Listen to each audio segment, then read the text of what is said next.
नमस्कार दोस्तों, मैं एमएस वर्मा अपने YouTube चैनल क्राइम डायरीज 9 पर जो है एक क्राइम की ही स्टोरी लेकर के उपस्थित हुआ हूं। कल आपको हमने जो स्टोरी सुनाई उसमें एक दरोगा जो है एक एसएचओ बेवजह एक लड़के की जो है पूछताछ के नाम पर उसको खम्भे से बांधकर दो आदमी उसको पकड़ते हैं, दो सिपाही, और उसके जो है पीठ पर पाठी पर पटा बजाते हैं। मैं पूछना चाहता हूं, जनता पूछना चाहती है कि ये अधिकार पुलिस को किसने दिया है? पूछताछ के नाम पर आप किसी के साथ अत्याचार करो, अनाचार करो। अब ये इसी तरह की जो एक कहानी जो है मध्य प्रदेश से निकल के आई है। मध्य प्रदेश पुलिस विभाग में एक हैरान कर देने वाला मामला सामने आया है। जबलपुर के नेपियर टाउन में रहने वाले एक अमिताभ प्रताप सिंह जो लड़का होता है वो जो है क्रिश्चियन होता है, और जब वो पढ़ लिख के तैयार हो जाता है, जब हायर एजुकेशन प्राप्त कर लेता है, मगर उसे नौकरी नहीं मिलती है। वो नौकरी के लिए हाथ पैर मारता है, फार्म डालता है, मगर उसे सफलता नहीं मिलती है। सफलता जब नहीं मिलती है तो अपने वो खुरापाती दिमाग का प्रयोग करता है, और प्रयोग करने के साथ साथ वो जो है एक गौड़ जाति वहां मध्य प्रदेश में पाई जाती है।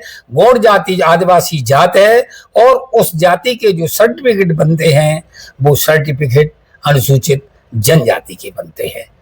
जो लड़का अमिताभ प्रताप सिंह होता है वो जो है क्रिश्चियन है, और इसका नाम जो है अमिताभ प्रताप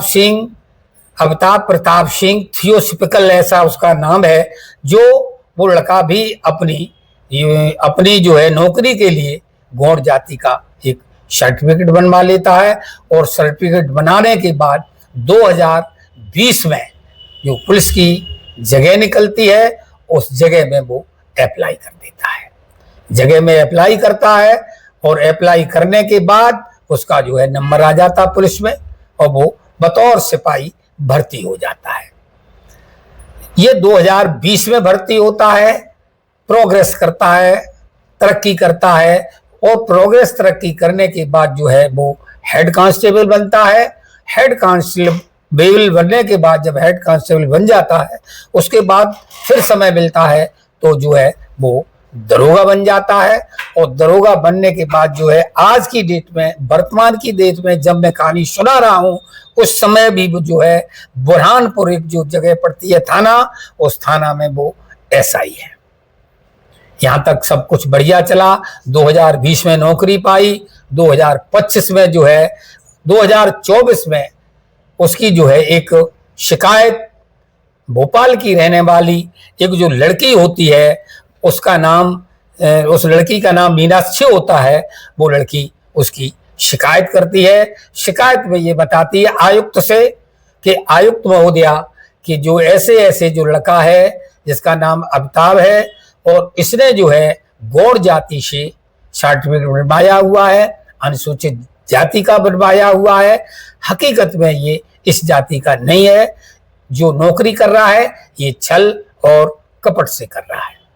तो दोस्तों उसकी जो 2019 में जो शिकायत की गई है उसे सोनाली है, वो शिकायत करती है सोनाली, और जो जिसको शिकायत की जाती है उसका नाम होता है दीपाली रस्तोगी।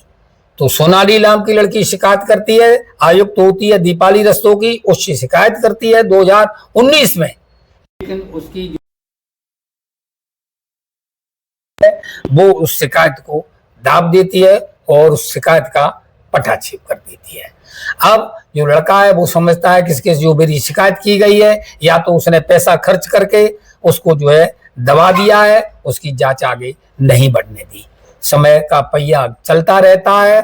अब जाके 9 अक्टूबर 2024 को एक प्रमिला तिवारी नाम की लड़की होती है, और वो भोपाल में रहती है, और आयुक्त जो हैं वो जनजाति आयुक्त हैं, उनका नाम रमेश होता है, और उस रमेश से जनजाति आयुक्त रमेश हैं इस पर विचार करो। जनजाति का वो देखने वाला आयोग है, उस पर आयुक्त है, उस पर वो शिकायत पर बिला करती है और पूर्व जो शिकायत की गई थी उसका भी हवाला देती है और बताती है कि पूर्व में भी शिकायत की गई थी, लेकिन वो शिकायत ठंडे बस्ते में डाल दी गई और उसको किसी ने सुना नहीं है।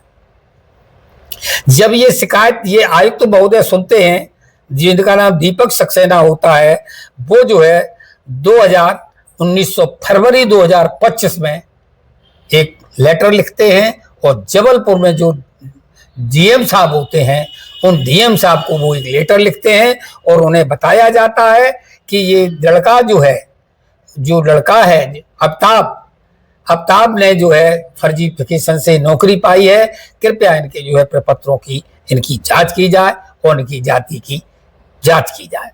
तो जो है जो कलेक्टर साहब हैं जबलपुर, वो जो है जहां से जिस तहसील से ये बनवाया गया था उसके एसडीएम साहब को वो जांच का आदेश देते हैं और एसडीएम साहब जो है वो उसकी जांच करते हैं और एसडीएम साहब का नाम जो होता है, एसडीएम साहब का नाम होता है, बता देंगे, वो जांच करते हैं। अब जांच उनकी की जाती है और उस लड़के को बुलाया जाता है, ये बताया जाता है कि आपके खिलाफ ये शिकायत आई है, आपको इस संबंध में क्या कहना है। तो उसको जो कहना होता है तो वो आकर के एसडीएम साहब की ऑफिस में आते हैं दरोगा जी, और दरोगा जी अपनी बात को बताते हैं। दरोगा जी बताते हैं कि 1950 में हमारे जो पूर्वज थे वो इसी और पास जबलपुर के क्षेत्र में कहीं रहा करते थे, इसी वजह से ये जात का मैंने जो है जो प्रमाण पत्र बना है अपने पूर्वजों को आधार लेकर के ये हमने बनवाया है। वो अपनी छपाई में इतना कह करके चले जाते हैं और जो जांच एसडीएम साहब को करनी होती है और एसडीएम साहब उसमें जांच करते हैं। जब एसडीएम साहब जांच करते हैं और जांच में ये पता चलता है कि इनके पूर्वजों का 1950 क्या और उससे पहले भी जांच कराते हैं, उनका कहीं कोई पूर्वजों का नामो निशान नहीं होता है और न ये गौड़ जाति से कतई संबंध रखते हैं और इनका कोई भी रिश्तेदार गौड़ जाति से आता है। तो अब इनके बारे में जब पता लगाया जाता है तो इनका पता निकल के आता है कि जो अमिताभ जो हैं वो ईसाई जाति से हैं और इन्होंने जो बनवाया है वो सर्टिफिकेट फर्जी बनवाया है। जो इनका असली नाम है अमिताभ प्रताप थियोफिलिस, इनका असली नाम है। अमिताभ प्रताप थियोफिलिस इनका असल नाम है और जांच रिपोर्ट पूरी करने के बाद वो जो है उनको जिलाधिकारी को दे देते हैं और इनकी जाति जो है वहाँ जो बनवाई गई थी जनजाति से जो सर्टिफिकेट लिया था गौड़ का वो निरस्त कर दिया जाता है। जिलाधिकारी महोदय अपनी पूरी रिपोर्ट जो है बना करके जो आयुक्त ने पूछी है उनको भेज देते हैं और शासन और प्रशासन को भेज देते हैं। अब जब मुख्य सवाल ये है, मूल सवाल ये है कि पुलिस विभाग जैसे विभाग में जहां पुलिस हर चोरी की हर एक तरह की जांच करती है, उसी के विभाग में एक चोर घुस आया, एक 420 घुस आया, इसको किसका संरक्षण प्राप्त है? जांच जाति की नहीं होनी चाहिए, जांच इस बात की होनी चाहिए कि 25 सालों तक ये फर्जी दरोगा नौकरी करते कैसे रहा, इसे किस नेता का, किस अभिनेता का और किस पदाधिकारी का, चाहे वो पुलिस विभाग का क्यों न हो, किसी का उसे संरक्षण जरूर प्राप्त रहा है। तो संरक्षण प्राप्त होने के कारण एक 25 वर्ष का समय कोई छोटा मोटा समय नहीं होता है। जांच की जब नौकरी लगती है तो प्रपत्रों की जांच तुरंत ही क्यों नहीं की गई, एक सवाल है।